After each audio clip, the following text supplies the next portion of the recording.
Morgantown, West Virginia. We're going to talk about that game coming up next with Pick 6, brought to you by BetMGM. Place your money line, prop, parlay, and same game parlay bets at BetMGM. Download the app today. Please gamble responsibly. So BetMGM every week through the course of this conversation, we're going to have the Deuce Dog of the Week. Mark, I need to remind you apparently that you have to pick the underdog you think will outright win. I love this sound. It's so good. All right. So reminder to everybody who's out there listening and watching, these lines are current as of Tuesday. Obviously, they can change, and we're always going off the BetMGM line. So, Mark, we're going to start with you, that quote-unquote neutral site game, although I guess it kind of is for these two programs a little bit. Number 1, Georgia. Number 14, Clemson. The handle, which is the total money that has come in as of Tuesday right now, it is split right down the middle. How do you see Georgia, Clemson? I like Georgia. Oh, I'm sorry, Georgia, 14-point favorite. And it's split down the middle? People are taking the points? Split down the middle, yep. I'm laying the points. I'm taking Georgia to cover. Carson Beck, Kirby Smart, D-line, O-line. I'm looking to see what's going to happen with the running back situation here. Yeah. ETN might be suspended. You know what I mean? So I'm looking to see what happens with the running back situation here. But I think Carson Beck in Georgia is just on another level right now. So they're going to need some receivers to step it up. We're going to see how the secondary, they lost some people in the secondary. We're going to see how they do. But I know Kirby Smart. He was my defensive coordinator when I was at Alabama. I know he going to have that defense ready to roll. And I know he going to run that ball. And I know Carson Beck going to ball. So I'm going to take Georgia with the points. So I got them covering. Not your Deuce dog of the week. So they not the dog of the week, even though they the dog. They're not the dog of the week. All right, maybe number 2 will be your dog of the week. It is it's no dog of a game, I'll tell you that. It is a sneaky good regional rivalry game, and the three of us will be packing our bags, heading to Morgantown, West Virginia. I'll see you all there on Thursday. First big noon kickoff on Fox of the year. Number 8, Penn State, an 8.5-point favorite, Coach, at West Virginia. In this line, it has moved 2 points from the opening spread. So originally, Penn State favored by 10.5, now down to 8.5, and 65% of the total money going towards West Virginia and the points. Coach? Wild place, Mark. I can't wait to get down there. I was there one other time, and Rich Rod was the coach there years ago, a good friend of mine, and then obviously Don Nealon. This is years and years ago. Oh, we're going old But the school fans are, and I talked to Neil Brown, the coach at West Virginia. He said those boys and girls are not going to be sleeping. I mean, this is going to be rocking and rolling. Huge game. I've been all over this for about 2 weeks now. West Virginia has got one of the best unsung players in the country. Garrett Green, the quarterback, is a beast. He's a runner thrower. He's perfect for that offense. He's a big part of the run game and option football and Q reads. The coach actually told me that he kind of came out of nowhere last year and really finished strong, and they had a great year last year. But he'll be the guy that 80 to 90% of the time he'll have to make a decision in the run game. That means it's not just traditional run. So he can run pass option. They'll call it a draw play, and he's allowed to throw the ball. He does the traditional reads where he's reading the defensive end, and he can pull it. So he's a hell of a player. Here's the thing. Penn State has got 2 new coordinators. Tom Allen on defense. They're not going to change much on defense. And Jerry DiNardo went to visit Penn State for training camp, said their defense is elite. The difference is on offense. Colt Necky from University of Kansas is the OC now. He's a very creative guy. Matter of fact, the 3 games that I saw, about 10 to 15 snaps per game, different people line up at quarterback, Mark. He does a lot of wildcat. One game, I counted 4 different players lining up at quarterback. Obviously, you got your quarterback, then you got three other players in a wildcat type style of offense. So very creative. I like West Virginia to cover. I think West Virginia might win the game if Garrett Green goes off and has one of his days. But Penn State defense is tough. Number 1 rush defense a year ago, and West Virginia was number 1 rush offense in Power 5 a year ago. So strength on strength. Environment's going to have to count for something. I think West Virginia covers that spread. And Stoner and Coach, you know what that is? That's my dog of the week. Deuce dog of the week. With the squirrel hat That's my. I'll tell you, the crowd, man, that is going to be Squirrel wild. This might be this one of the squirrel best we've hat. had for Big Noon. Yeah, Where that them crowd. roads What do you, taking us? all Where right, them so the roads Deuce taking Deuce us? dog of the week, West Virginia is going to win outright over Penn State. Coach, that crowd, what do you think? A field goal difference? Oh, no. It I makes think more than it's, that. yeah, more than that. I think whenever you bring in a new coordinator, and on defense, they're not going to change much, but they're bringing in that Kansas offense. That takes a minute. That means I bet they changed terminology because a guy like that doesn't leave the job that he had unless James Franklin gave him complete control. Mm-hmm. And when you change everything, it takes a minute to for everybody to get on the same page. And the question mark, Drew Aller. Yeah. Is he the guy that can get Penn State to the promised land? Drew Yeah, Aller? such a conservative offense, right? Yep. Very limited, if you will, shots down the field, or passes in the 20-yard range. Look for more of that from the Penn State. They got to offense. have it, Rob. They got to have have to. it. They got to have a receiver come out there and be a number one. You got 2 stud running backs. Everyone's like, their production is down. Yes, their production is down because everyone knows if we stop them, they can't do anything else. That's what happened last year. Exactly. Yeah. Especially in the big games. It was we were there for a couple of them. The Michigan against game. the Buckeyes and the Wolverines, and it was tough to watch. All right, again, pick 6 brought to you by BetMGM. So 2 games down, 4 to go. Miami, a 2.5-point favorite on the road in Gainesville. The Canes ranked number 19, Florida unranked. Coach, hold on real quick. Coach, 68% of all the bets placed for Miami. Wow. The U. I'll And tell remember, you, the U's right, got a Q. The U's right got out a of the jump, Q. this is a must-win for both programs. Mario Cristobal has really struggled. He's lost 10 of his last 13 games versus Power 5. No, that's Florida. I'm sorry. Coach Schneppier has lost 10 of the last – think about that, at Florida.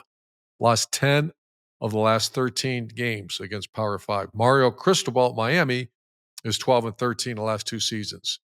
The Florida Gators have the number 1 most difficult schedule in the country. It's brutal. I see them being underdogs in possibly 8 games this year. So this is a must-win.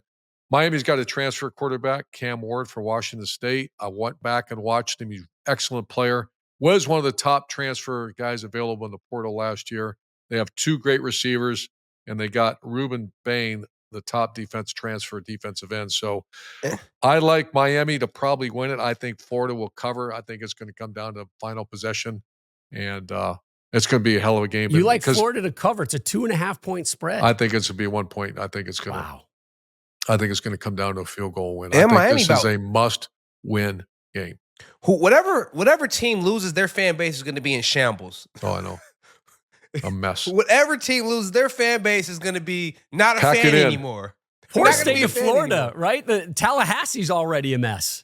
Yes. Now you're going to call out Miami and Gainesville. All right, Mark, let's go to you. Deuce, number 7, Notre Dame. On the road at number 20, Texas A&M. The Aggies favored by 3. A&M in College Station? Uh-huh. A&M Notre in College Station? Notre Dame banged up, injuries, another new quarterback. Notre Dame banged up, injuries, a new quarterback, 3 sophomore linemen, 2 freshman linemen, going down there to College Station against a D-line who is really like that. I'm taking A&M. I'm taking them Aggies. Gig them. Did you feel in our colleague Brady Quinn a little hesitation when he starts on the talking? text Because usually chain? he's swinging really hard when he talks about the Irish. A little hesitation. I think he impacted Mark's pick, by the way. A young. Hey, you gotta start listening. You gotta start listening to the people, man. You gotta be receptive of information. I'm receptive of information. We on the call. I'm hearing BQ, Notre Dame God, little G. The Notre Dame God, he ain't confident. I'm like, oh well, why should I be then? Yep.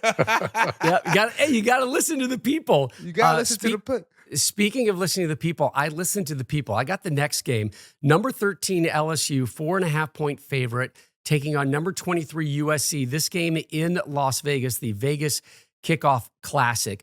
56% of the total bets are going to the favorite, which is LSU. So a couple interesting wrinkles to this one. Both head coaches, Brian Kelly, and obviously, you know, what Coach Riley has done at USC, both of them in their 3rd year, both of them breaking in new quarterbacks. Garrett Nussmeier, redshirt junior, watch out for him. He could be a breakout candidate for LSU. And then Miller Moss takes the snaps. Caleb Williams gone. And, if what we saw from him in the bowl game where Moss played, you're saying to yourself, well, we might be getting ourselves another Heisman in Southern California, but it's just one game. So I listened to the people as well. Who did I go to, guys? Who did I go to for a little USC intel? Matt Leinart.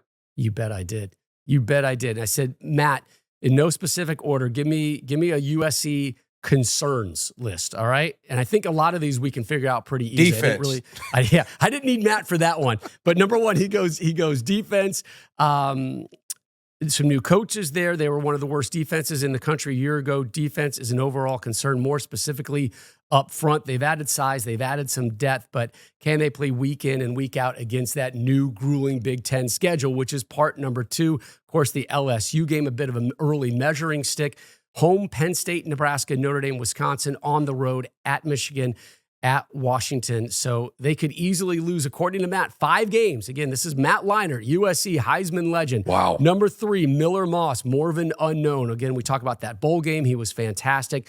Following a Heisman winner, challenging. This is interesting, though. Even though I do think Lincoln Riley will enjoy coaching him more, easier in a lot of ways. What does that mean, Coach? I think whenever you have a player with the persona of Caleb and the expectations, at times can be hard to coach. I don't know the inner workings of that relationship between Lincoln Riley and them. We all admired Caleb as a player, and I mean, my gosh, as far as a skill set, maybe the best in the last decade at that position.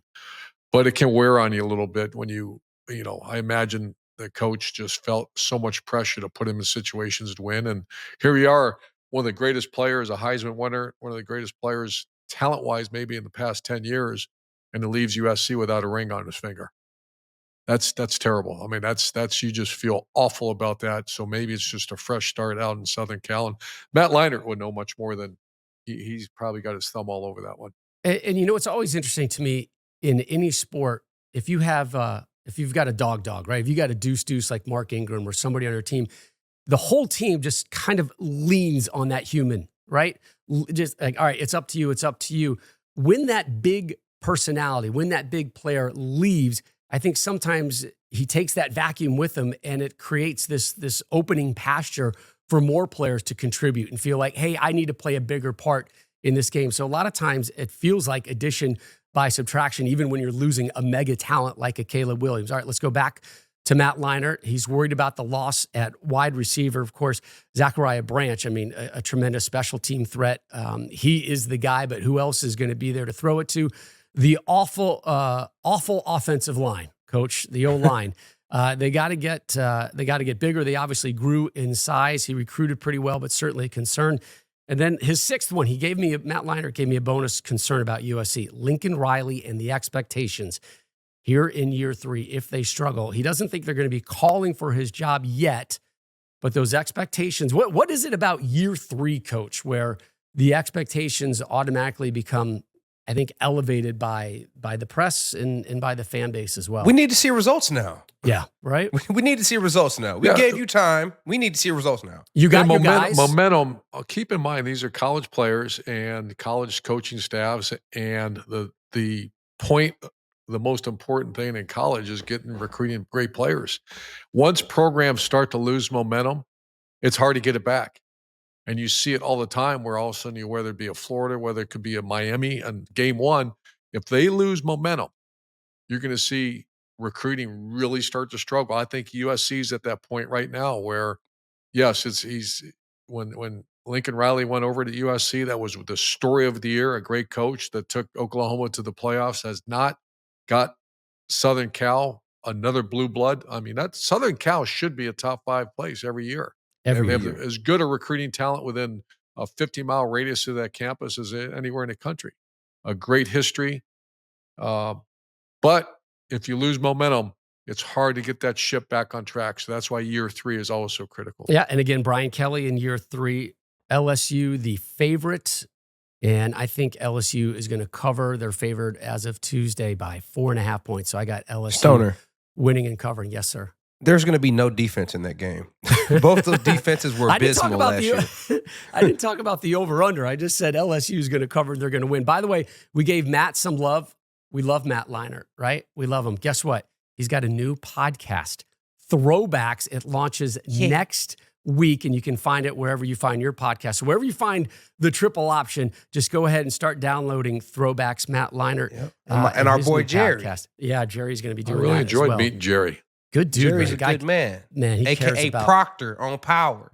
AKA whatever the other show is, too. Yeah. What's the other show? that he was Jerry on? does? Yeah, Turtle. Well, yeah. Well, that was his role. Entourage. Entourage. Yeah, let's go. All right. Last pick here for the Pick Six, brought to you by BetMGM. And we're going to talk about Florida State. We talked about it at the start of the show. The Seminoles returned to Tallahassee on Monday, and they returned in the ACC cellar again, that 3-point loss to Georgia Tech in Dublin. I'm curious where the trust level is with DJU. Another kind of off game. I think there's going to be some rumblings about the rest of the quarterback depth chart. Again, Florida State, though, a 17-point favorite at home to Boston College. Our good friend Bill O'Brien back in the college game, so he's the new head coach at BC. An extra week to prep.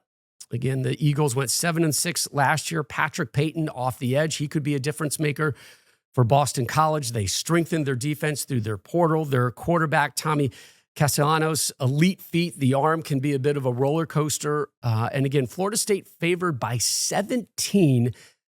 83% of all the bets are going for Boston College, including 97% of the total money. And guess what? In this one, I'm not a leader. I'm a follower. I think Florida State's going to win, but Boston College, guys, is going to cover in Tallahassee. Silence. That means I nailed it. I got it right. Light it.